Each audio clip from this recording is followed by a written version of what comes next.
વડોદરાના ઇન્દ્રપુરી વિસ્તારમાં ભારત વિકાસ પરિષદ દ્વારા વિદ્યાર્થીઓમાં રાષ્ટ્રભક્તિ, દેશપ્રેમ અને સ્વદેશાભિમાનની ભાવના વધુ પ્રબળ બને તે હેતુથી રાષ્ટ્રીય ચેતના કેન્દ્ર સ્વર 2026નું આયોજન કરવામાં આવ્યું હતું.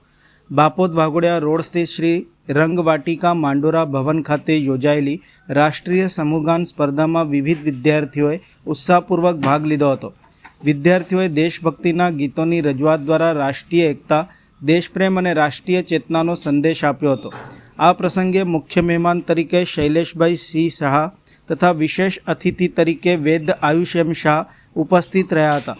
વિદ્યાર્થીઓમાં રાષ્ટ્રપ્રેમ અને રાષ્ટ્રીય ચારિત્ર્યનું નિર્માણ થાય તેવા આ કાર્યક્રમમાં વિદ્યાર્થીઓની ઉત્સાહભેર ભાગીદારી જોવા મળી હતી.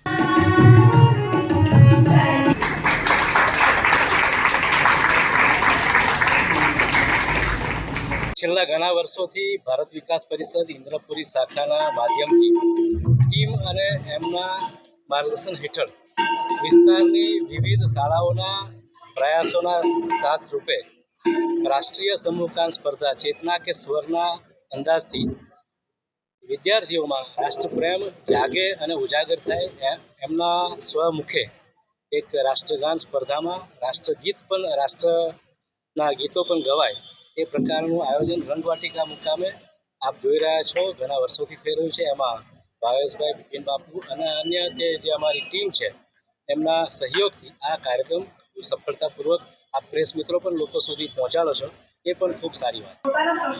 આ કાર્યક્રમ છે ભારત વિકાસ પરિષદ ઇન્દ્રપુરી શાખા તરફથી રાષ્ટ્રીય સમૂહગાન સ્પર્ધા રાખવામાં આવેલી છે અને અમારા એસવીએસ 4ના એટલે કે પૂર્વ વિસ્તારના બાળકો છે સ્કૂલના અને લગભગ 15 ટીમ અને 150 જેટલા વિદ્યાર્થીઓ અને 30-40 જેટલા શિક્ષકો સમૂહગાન લઈને આવ્યા છે અને એ લોકો રાષ્ટ્રના ભાવના જાગૃત થાય બાળકોમાં એવા પ્રકારના ગીતો રજૂ કરી રહ્યા છે.